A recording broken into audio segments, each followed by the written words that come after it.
थोड़ा मेरी आवाज आ रही है आपको? यार ये वाली लाइट जलाओ, वो ऑफ करो, ये देखो वो वाली ऑफ करो। अब देखो जरा,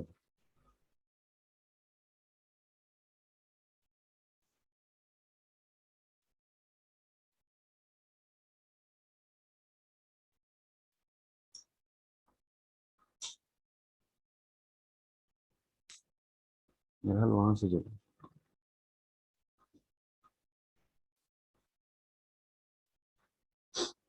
बस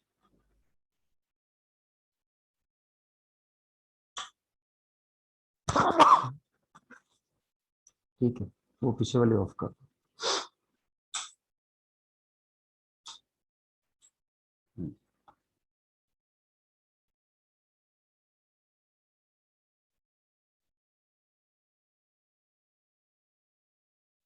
ठीक है, इसको करो उसको।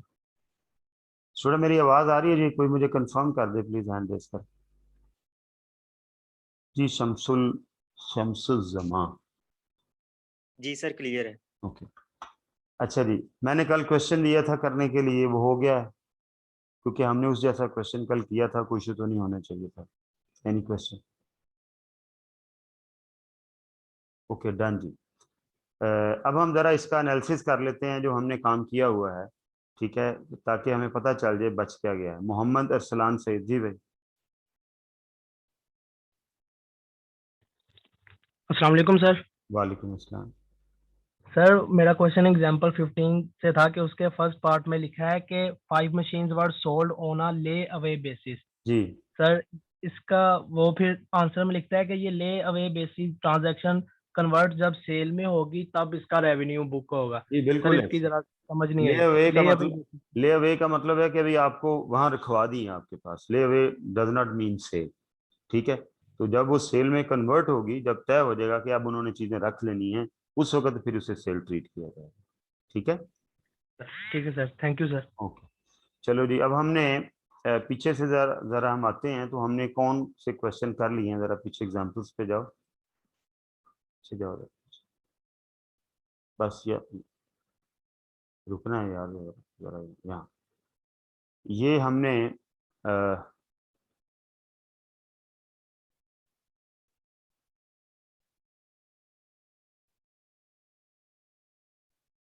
ओके। अच्छा जी, मुझे कौन बताएगा कि हमने ये एग्जांपल नंबर 10 कर ली है? और पीछे जाओ जरा। हाँ जी, और पीछे शुरू से देखते हैं बस। यहाँ आगे ये पैराग्राफ जहाँ खत्म हुए एग्जाम्पल्स पे आना है आगे, बस यहाँ रुको। अच्छा जी, कोई मेरे साथ आ जाए जरा कॉल के ऊपर। परवेज लिमिटेड वाला क्वेश्चन मुझे याद है, हमने कर लिया है, ठीक है जी। तो कौन है जी मुझे हेल्प करेगा मुझे? मोहम्मद अकबर आप बता सकते हैं, या अरसलान सईद आप बता दें? जी अरसलान, मुझे आपने बताना है कि ये एग्जाम्पल हमने एग्जाम्पल नंबर 8 हम कर चुके हैं, ठीक है जी। Yes sir. आगे चलो, आगे यार आराम से। एग्जाम्पल 9 हमने कर ली है, ठीक है जी। Yes sir. आगे चलो। Example 10, yes sir. ये भी हमने कर ली है। आगे चलो। एग्जाम्पल 11 भी हमने कर ली है, जुपिटर वाली। Yes sir. आगे चलो। एग्जाम्पल 12 भी हमने कर ली है, यस सर। कल की है हमने, ठीक है। आगे यस। चलो। Example 13, yes sir. ये भी हमने कर ली है, ठीक है। आगे चलो। 14 हमने, करनी है सर अभी। 14 अभी करनी है, ठीक है जी। हमने यस एग्जाम्पल सर। 14 करनी है। आगे चलो। 15 हमने करनी है। तो कर लिया सर हाँ, होमवर्क। ये होमवर्क था, ये हो गई है, ठीक है। आगे चलें। 16 हमने करनी है, यस सर अभी करनी।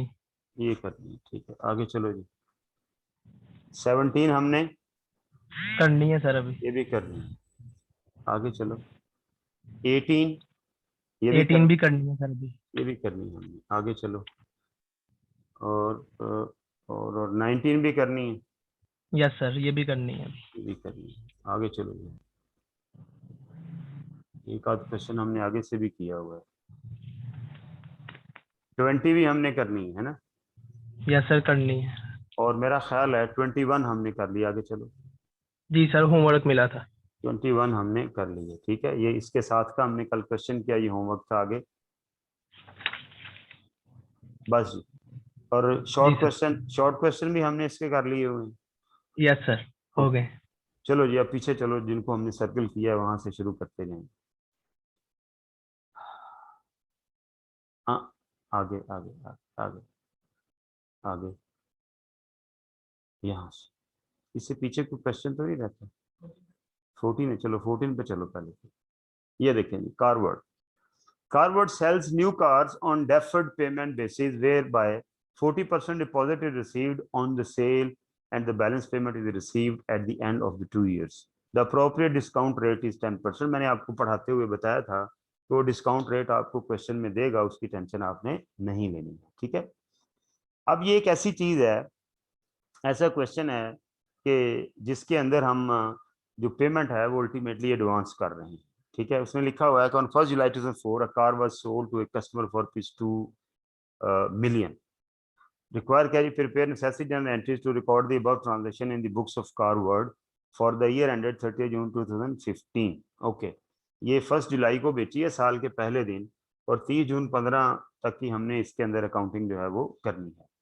तो भाई जैसे जैसे इवेंट होते जा रहे हैं वैसे वैसे हम करते जाते हैं, हमें कोई ऐसा इशू नहीं है इसके अंदर ना, ठीक है।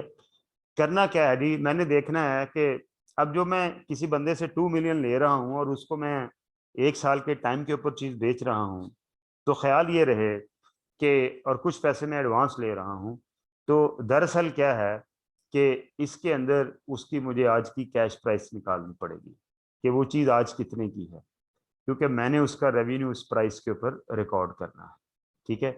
और उस प्राइस को निकालने के लिए सबसे पहले ये देखा जाएगा कि मैं एडवांस कितना दे रहा हूँ। जो एडवांस दूंगा वो अल्टीमेटली परसेंटेज तो टोटल अमाउंट का होगा, लेकिन दरअसल वो क्या होगा, that will be a part of the cash consideration, ठीक है। तो मतलब जैसे ये देखें कि 2 मिलियन की वो चीज है, इसका मैंने लिया 40%, ये कितना बना जी, 8 लाख। 8 लाख जो है मैं अभी पेमेंट कर रहा हूं उसको। तो मैं एंट्री क्या करूंगा, 1 बाय 1 एंट्रीज करते जाएं, कंपाउंड बाद में कर लेंगे। ये कैश डेबिट हुआ, ये बैंक में पैसे आए 8 लाख से, और ये डेफिनेटली मेरा रेवेन्यू है सारे का सारा। ये मैं रेवेन्यू क्रेडिट कर रहा हूँ, ये देखें टू रेवेन्यू, इसके अंदर ये एक तो ये 8 लाख आ गया, ठीक है जी। उसके बाद हम ये कहते हैं कि जी ये जो अमाउंट है, ये आज जब हम ले रहे हैं तो इसकी कैश प्राइस कितनी है। ये तो कुछ पैसे आज एडवांस दे के और बाकी साल बाद दे के कीमत बनती है ना 2 लाख, तो इसकी आज की जो कैश प्राइस है वो कितनी है। तो मैं पहले इस टोटल चीज की कैश प्राइस निकाल लेता हूँ, ठीक है। तो अल्टीमेटली मेरे पास जो है 8 लाख तो मैंने आज दिया है, और 12 लाख मैंने कब दिया है, 12 लाख मैंने उसको दिया है 1 साल बाद, ठीक है। अब इसकी प्रेजेंट वैल्यू कैलकुलेट करें जी 12 लाख की।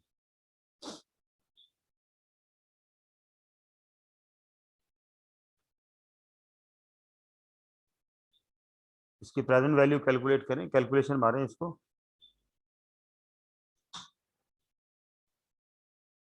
क्या करना है, डिवाइड करना है इसको 1.40 से, करो इसको डिवाइड 12 लाख को।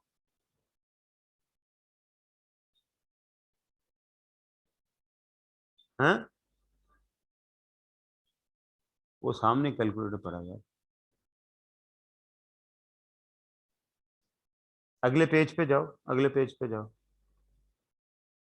अगले, हाँ अगले पेज पे जाओ, ये देखें ये कैलकुलेशन है, ये 12 लाख की उसने प्राइस कैलकुलेट की हुई है।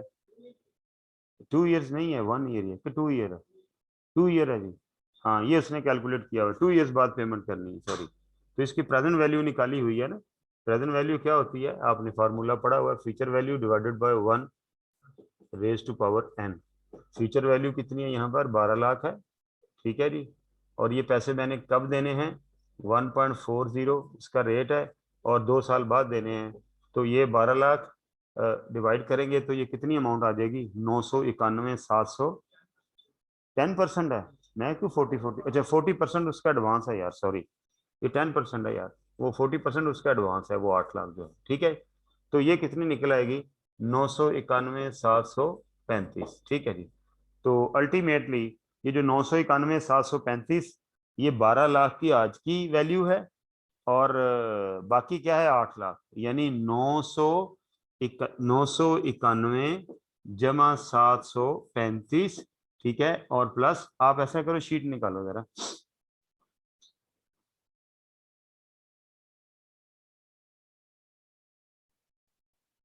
ठीक है। तो हमें सबसे पहले क्या करना है, 1 जुलाई को, 1 जुलाई 2000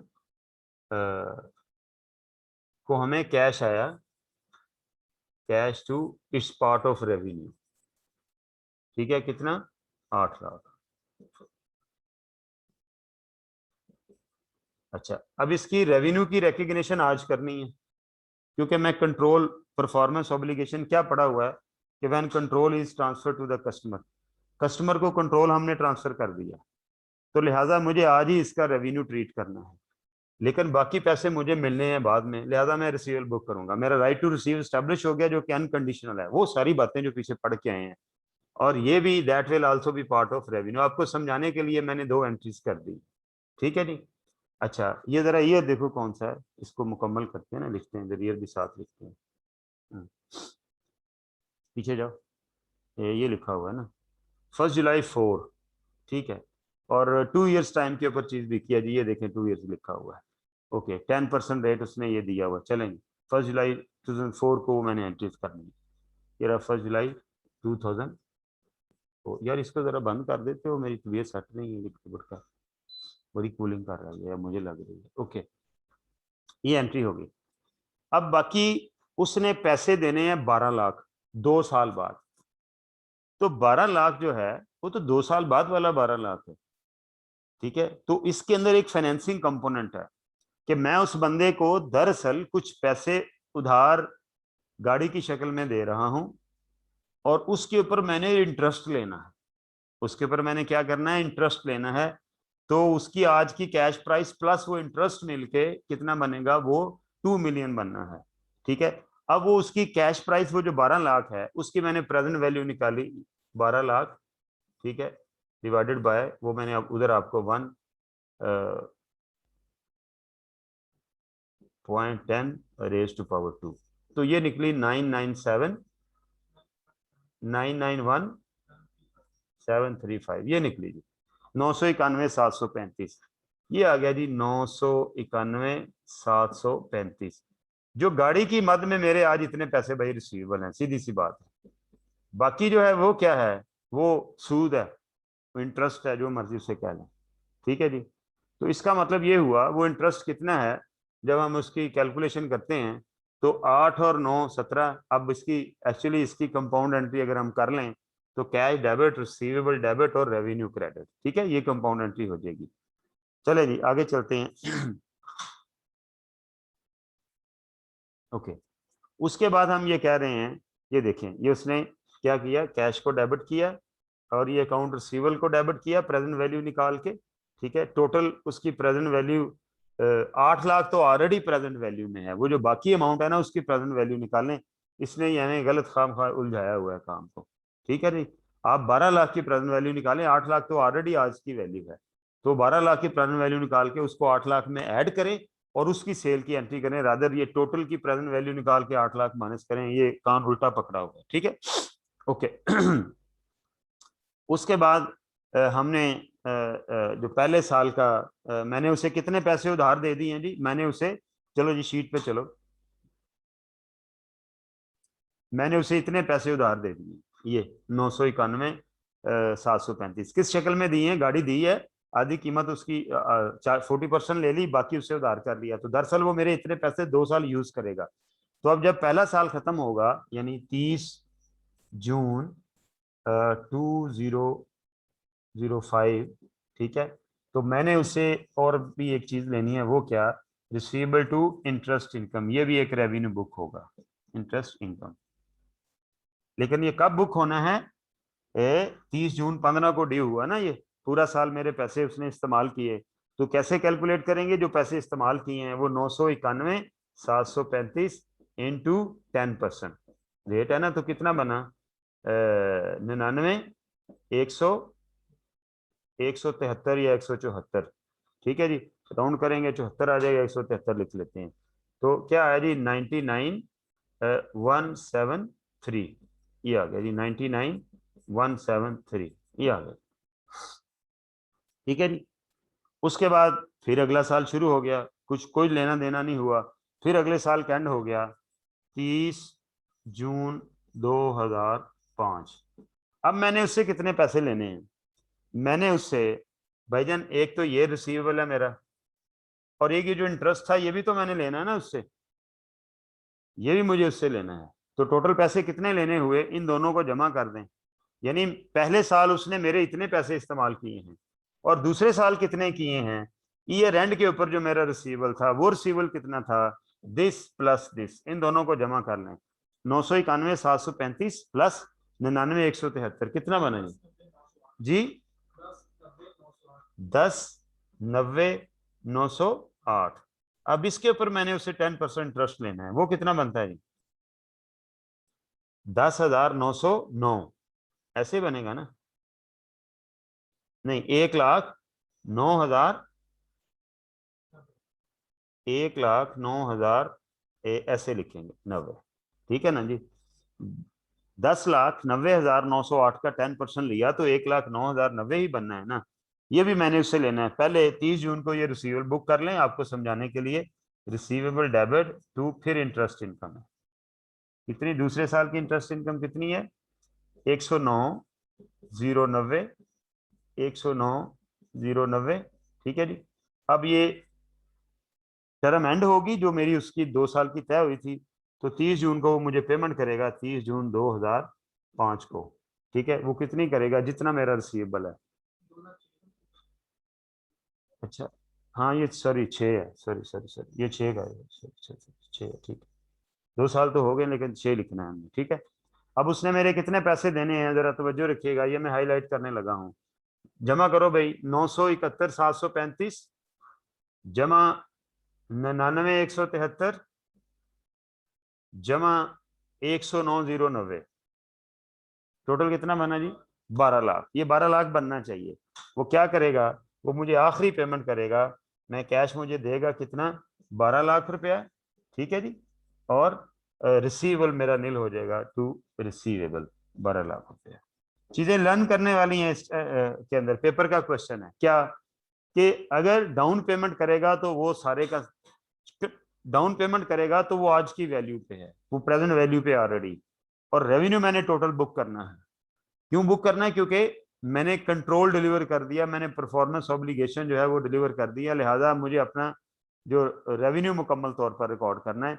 तो ये जो 2 फिगर्स हैं, ये वाली और ये वाली, ये दोनों एंट्रीज हम कंपाउंड कर सकते हैं। ठीक है, सिर्फ समझाने के लिए बताया। एंट्री कंपाउंड करेंगे तो क्या करेंगे? Cash debit, receivable debit to revenue total amount से वो कितना बनेगा, इन दोनों को जमा करके जितना रेवेन्यू आता है। ठीक है, क्यों जी, समझ आ गई है? जरा हैंड रेज करें, शाबाश। कोई क्वेश्चन है इसमें तो पूछें जी। शमसुल जमा, अच्छा हैंड, उन्होंने हैंड रेज किया। ठीक है भाई, सबसे लिए किया था। ओके ओके ओके ओके, चलो जी क्लोज करो। बिल्कुल, देखिए जो चीजें हमने पीछे पढ़ी हैं वो सारी की सारी जो है इम्प्लीमेंट हो रही हैं। ये आयशा यूनस से पूछें, इसको समझ आई है? हैंड क्यों नहीं रेज किया इसने? आयशा ही है ना? आयशा जी। अस्सलाम वालेकुम सर। वालेकुम सलाम। ये सर आगे समझ मैंने किया था analysis. Okay okay, sorry sorry sorry, close करोगे?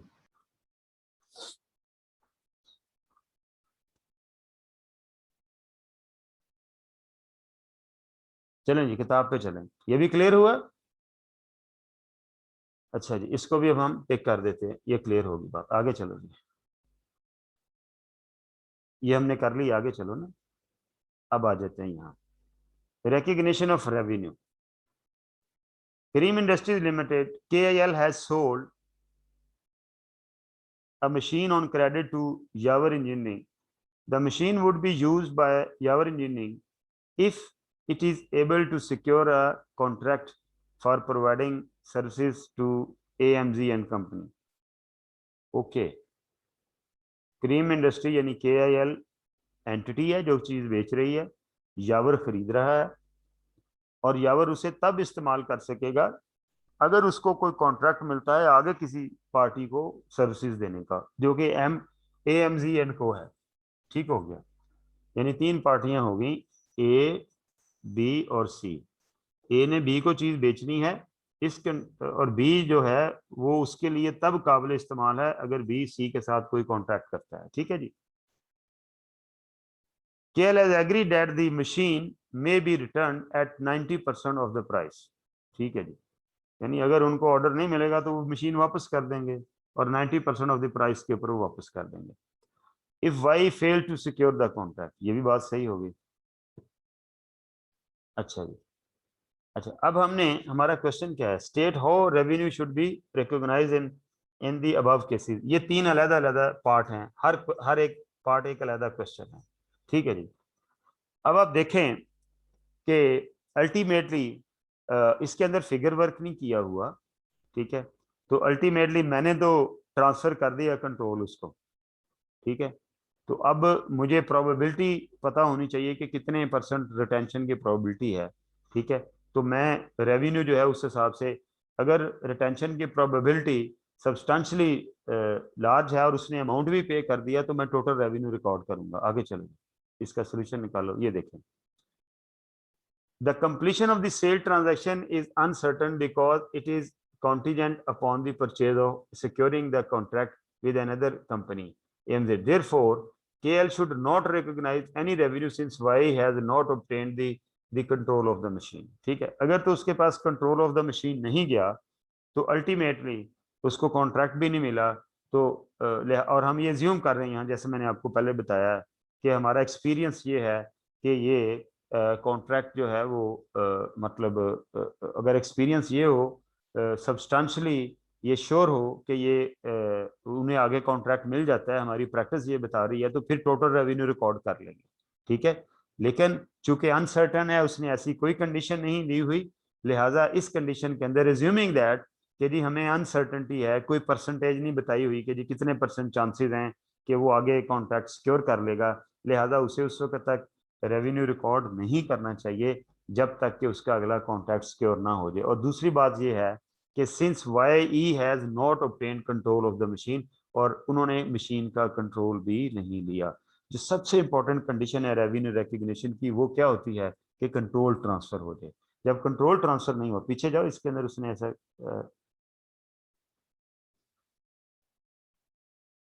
the machine would be used if it is able to secure a contract for providing। KL has agreed that machine may be returned or the price if Y is failed to secure the contract। ठीक है, तो ultimately यहाँ उसने कोई ऐसा mention नहीं किया, has sold a machine on credit, उधार बेच दिया है उसको, तो अज्यूम किया जा रहा है कि उसने अभी उसको मशीन ट्रांसफर नहीं की। ठीक है, आगे चलो ज़रा। तो ये इस वजह से उसने लिखा हुआ है कि जी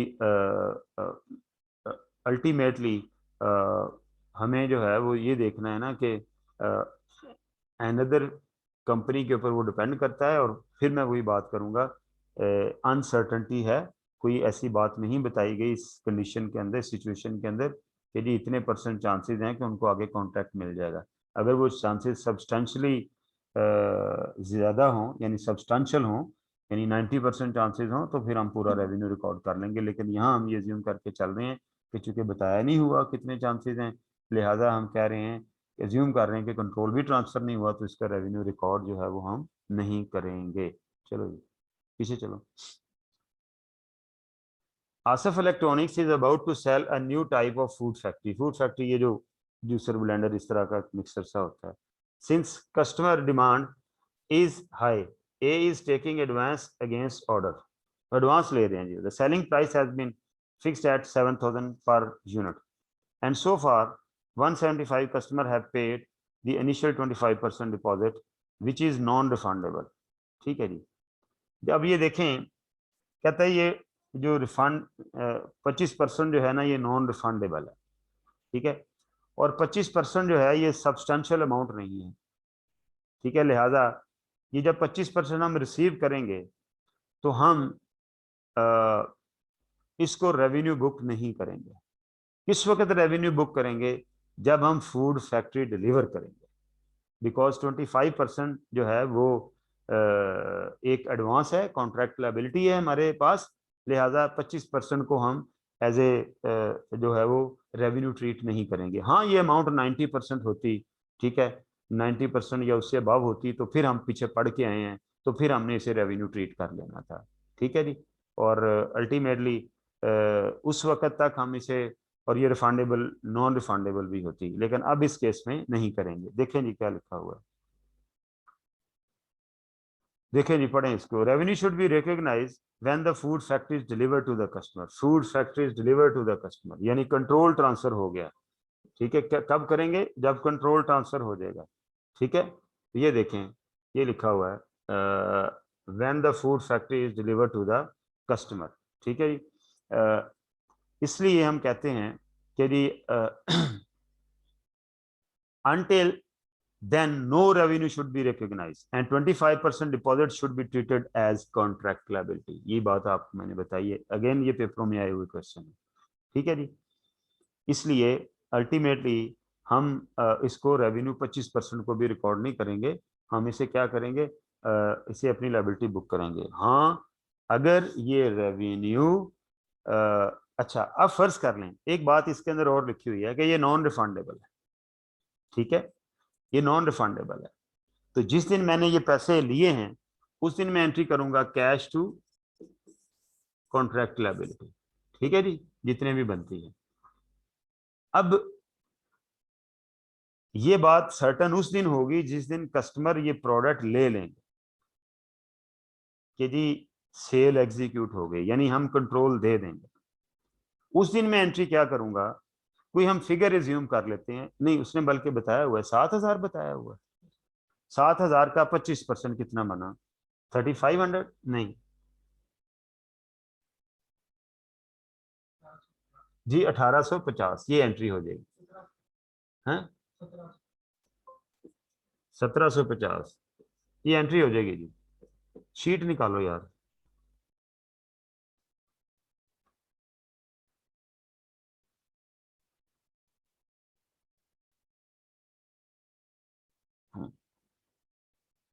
अच्छा जी, पहली एंट्री होगी on receiving the deposit of 25%, ठीक है जी। ये एंट्री होगी कैश टू कॉन्ट्रैक्ट लायबिलिटी 1,750, ठीक है। उसके बाद होगी जी on delivery of food factory, performance obligation deliver हो रही है, क्या एंट्री करेंगे? उन्होंने मुझे फर्ज करें बाकी पैसे उस दिन दे दिए, तो मैं एंट्री क्या करूंगा, cash debit contract liability debit to revenue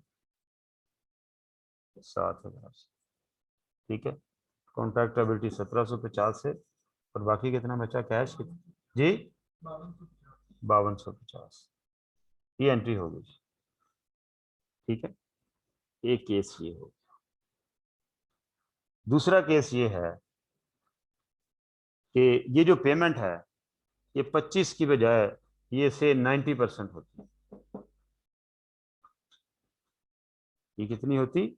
90% होती, और ये नॉन रिफंडेबल होती। तो फिर हमने क्या करना था, फिर हमने इसे कॉन्ट्रैक्ट लायबिलिटी ट्रीट उस वक्त तक करना था जब तक हम उसे डिलीवर नहीं कर देते, ठीक है।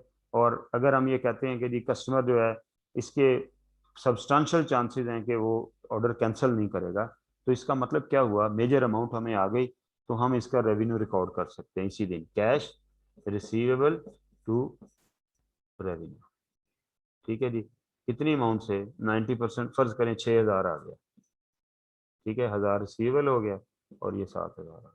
लेकिन ये तब होगा जब मेजर पेमेंट आई हुई हो, ठीक है, और कस्टमर हमारा पास्ट एक्सपीरियंस ये बताता हो कि कस्टमर ये प्रोडक्ट ले लेंगे, ज़ाहिर है जिसने 90% लिए वो कैंसिल तो नहीं करेगा। एक सिचुएशन और है वो क्या है जी, इसको इधर करो।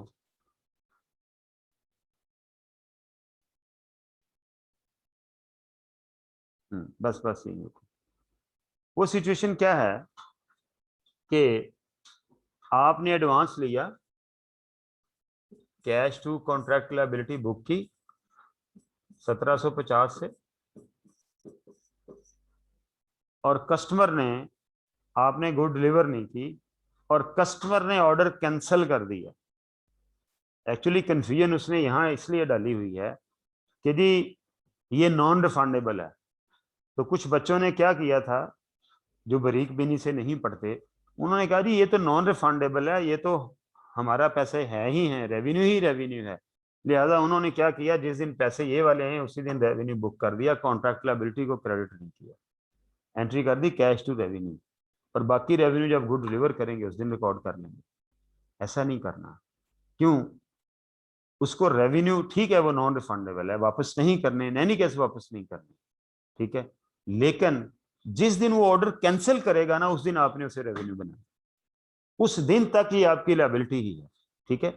तो ये when customer cancelled the order, जब कस्टमर ने ऑर्डर कैंसिल कर दिया भाई, फिर एंट्री क्या करेंगे, फिर कॉन्ट्रैक्ट लायबिलिटी को डेबिट करेंगे 1750 से, और टू ये मेरा मेरा रेवेन्यू बन जाएगा 1750, अदर इनकम वट एवर जो भी सेम है, गुड्स डिलीवर नहीं की, ठीक है। ये देखें क्या कंडीशन लिखी हुई है, when customer cancelled the order, उस दिन ये मेरी जो लायबिलिटी है वो क्या बनेगी, वो मेरा रेवेन्यू बन जाएगा। चलें जी क्या लिखा हुआ है देख लेते हैं, सोल्यूशन पे चलो। ये देखें, if the outcome of service transaction, नहीं किधर है हम, हाँ ये, revenue should be recognised when the food factory is delivered to the customer, until then no revenue should be recognized and 25% deposit should be treated as contract liability। अगला element missing है कि यदि अगर वो ये ऑर्डर कैंसिल कर देता है 25% देने के बाद, तो ये 25% अब फॉर एवर लायबिलिटी नहीं रहना, पैसे तो ये वापस नहीं मैंने करने, तो लिहाजा क्या किया जाएगा, अल्टीमेटली जितने मेरा डिपॉजिट आया हुआ है उसको फिर उस दिन मैं कॉन्ट्रैक्ट लायबिलिटी डेबिट करके मैं उसे क्या करूंगा, उसको क्रेडिट कर दूंगा रेवेन्यू को। आगे चलें जी, तीसरा केस क्या है, नहीं पीछे जाना भाई, सॉरी पीछे। Nazir engineering limited entered into a contract for the provision,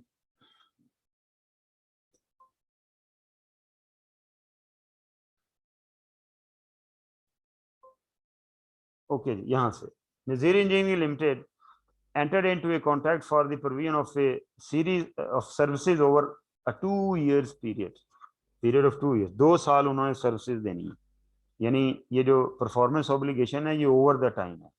the total contract price was 25 million, ठीक है जी, and Neil had initially expected to earn a profit margin of 5 million on the contract, कि उसका ख्याल है कि जी 5 million का profit उसको होगा, यानी इसकी कॉस्ट 20 मिलियन है और 5 मिलियन का प्रॉफिट है, ठीक है। The contract had not progressed as expected, contract उस तरह से नहीं हो सका जैसा हम सोच रहे थे। इन the first year cost of ₹12 million were incurred, और पहले साल में 12 मिलियन की कॉस्ट इनकर हुई। Management is not sure of the ultimate outcome but believes that at least the cost on the contract should be recovered from the customer. कहता है जी आपको ये श्योर नहीं है कि ये पैसे आपको मिलेंगे, ठीक है, और अल्टीमेटली आप एक्चुअली शीट निकालो जी जरा,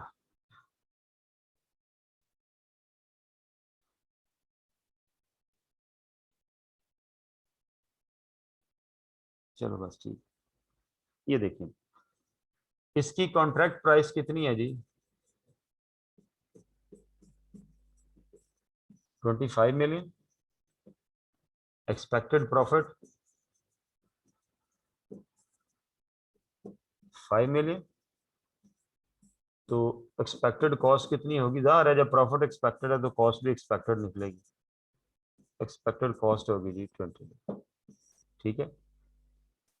अब वो ये कह रहा है कि आप इस कॉन्ट्रैक्ट की आउटकम से अनसर्टन हैं और चीजें वैसे नहीं हो रही जैसे आपने ओवरसी किया था।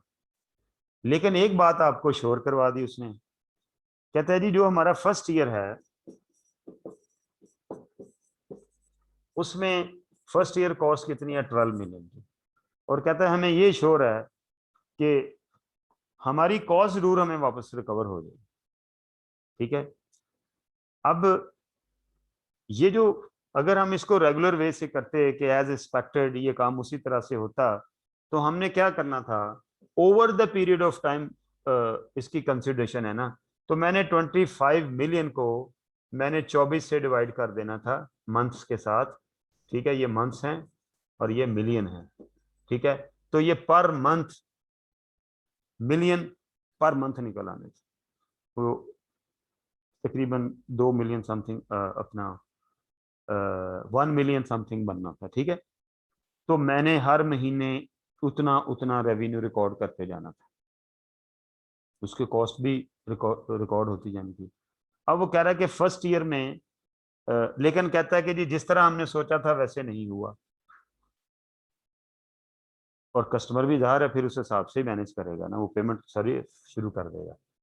तो फर्स्ट ईयर के अंदर मेरी कॉस्ट आई है 12 मिलियन, लेकिन ये तय है, कस्टमर ने कहा था जी आपकी कॉस्ट हम आपको देंगे। ठीक है, तो लिहाजा मैं क्या करूंगा, पहले साल के अंदर मैं रेवेन्यू उतना ही रिकॉर्ड करूंगा जितनी मेरी cost, no profit no loss.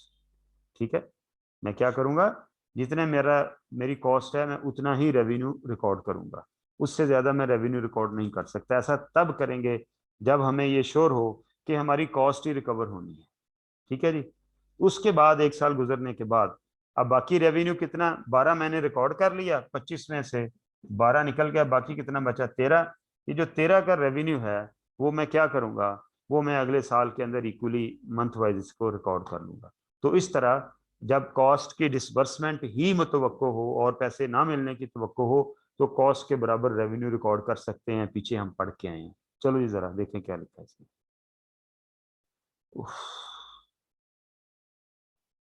ये देखिए, if the outcome of a service transaction cannot be estimated reliably, revenue should only be recognized to the extent that expenses incurred are receivable from the customer। कि हम उतना ही revenue record कर सकते हैं जितने हमारा एक्सपेंस हमारा रिसीवेबल होगा। ठीक है, अब वो जैसे कि कब कब होगा, जितना खर्चा होता जाएगा मेरा, ज़ाहिर है मैंने को बंदे रखे होंगे, कोई और मतलब अरेंजमेंट होगा, तो जैसे जैसे मेरी कॉस्ट इनकर होती जाएगी मैं ये एंट्री करता जाऊंगा रिसीवेबल टू रेवेन्यू, क्योंकि मैं फ्यूचर आउटकम मेरी रिलायबल नहीं है। पहले महीने 2 मिलियन लगा, ये रिकॉर्ड कर दिया, फिर रिसीवेबल टू रेवेन्यू, अगले महीने 1 मिलियन लगा, ये रिकॉर्ड कर दिया, फिर receivable to revenue and so on. और जब जब वो पैसे देगा इस रिसीवेबल को नील करते जाएंगे, वो बताया नहीं हुआ। ठीक है, लेकिन मैं जब तक आउटकम सर्टन ना हो उस वक्त तक मैं ओरिजिनल कॉन्ट्रैक्ट का रेवेन्यू रिकॉर्ड नहीं करूंगा, उसके बराबर नहीं। अदरवाइज आउटकम सर्टन होती तो मैंने आपको क्या बताया, हर महीने मैंने इक्वल 25 मिलियन को 24 से डिवाइड करके मंथली मैंने revenue over the period record कर लेना था। The revenue to the extent of 12 million may be recognise in the first year. ठीक है, क्योंकि 12 मिलियन मेरी कॉस्ट है, तो मैं 12 और बाकी का जो रेवेन्यू है वो मैं कब ये जैसे जैसे कॉस्ट इनकर होगी वैसे वैसे ही हम करते जाएंगे। तो इसकी कॉस्ट इनकर होने की एक अपनी एंट्री होगी और रेवेन्यू रिकॉर्ड करने की एक अपनी एंट्री होगी, नतीजतन नो प्रॉफिट नो लॉस आ जाएगा। अगले साल में जाके मेरी मुमकिन है कॉस्ट कम इनकर हो, क्योंकि 5 मिलियन का प्रॉफिट एक्सपेक्टेड है ना, तो मैं जितनी कॉस्ट इनकर होगी वो कॉस्ट करूंगा, रेवेन्यू मैं मंथली बेसिस पे रिकॉर्ड कर लूंगा अगर आउटकम सर्टन होती है। और अगले साल भी अगर 2 महीने ऐसे रहते हैं अनसर्टन है, तो 2 महीने कॉस्ट के बराबर रेवेन्यू करेंगे। जो ही सर्टनटी आएगी तो फिर हम प्रॉपर रेवेन्यू रिकॉर्ड करना शुरू कर देंगे। ले जी, ये हमारा क्वेश्चन जो है ये वाला भी हो गया। अब आप जरा होमवर्क नोट कर लें और कल क्लास करनी है अच्छे बच्चों की तरह, क्योंकि ये छुट्टियां छुट्टियां तो अब ऐसे ही है, 2 साल हो गए मुल्क के अंदर, पता नहीं क्या हो रहा है, अल्लाह मियां सबके लिए आसानियां पैदा करे। तो मैंने तो थोड़ा सा आपको इशू भी बताया था, तो इसलिए इसको ज़रा अच्छे तरीके से हमने लेके चलना है। आगे चलो जी ज़रा,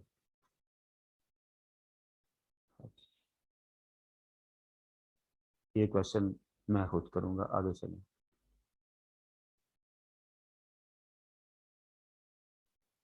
आगे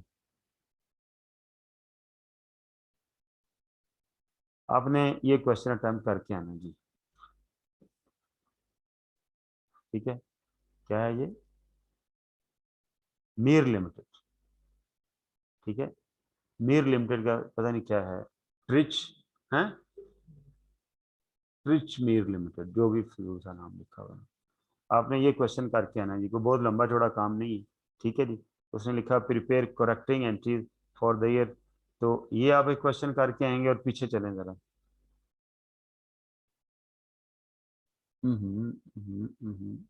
और ये थ्योरी है छोटी सी। ये क्वेश्चन नंबर 17 आपने अटेम्प्ट करना है, ये आपका होमवर्क क्या है, क्वेश्चन नंबर 17 और क्वेश्चन नंबर 20, ठीक है। इसके बाद हमारे 2 क्वेश्चन रह जाएंगे इंशाल्लाह ताला, तो होपफुली कल हम आगे चलेंगे, देखेंगे क्योंकि वो थोड़े से क्वेश्चन लेंथी है, तो कल क्लोज हो सकता है या उससे अगले दिन क्लोज हो सकता है, ठीक है, क्योंकि मैंने इसके बाद फिर हमने आगे चलना है। जी भाई कोई क्वेश्चन है? हैंड रेज हुआ है जी भाई, मोहम्मद अरसलान। जी अरसलान साहब। जी सर, वो मैंने पूछना था कि हम 25% है और साथ उसने कहा हुआ है नॉन रिफंडेबल। जी सर भाई, अगर उसने रिफंड हम रिफंडेबल कहा हो तो सर फिर भी हम यही उसकी नहीं ट्रीटमेंट करते हैं। फिर भी यही करना है, लेकिन फिर वो कभी भी रेवेन्यू रिकॉग्नाइज नहीं होना। यहाँ तो मैंने कह दिया ना, जब वो फोन करेगा या लिख के भेजेगा सॉरी सर मैंने चीज नहीं लेनी, आप मेरे पैसे रख लें, तो मैं उस दिन उसको रेवेन्यू बना लूंगा। लेकिन अगर ये रिफंडेबल है, तो अगर वो ऑर्डर कैंसिल करता है, रिफंडेबल है, तो मैं उस दिन ये पैसे वापस करूंगा, पहली एंट्री की रिवर्सल डाल दूंगा। पहली एंट्री की थी कैश टू कॉन्ट्रैक्ट लायबिलिटी, जिस दिन पैसे वापस करूंगा क्योंकि रिफंडेबल थे ऑर्डर कैंसिल करने पे, फिर एंट्री हो जाएगी कॉन्ट्रैक्ट लायबिलिटी टू कैश, ठीक है जी।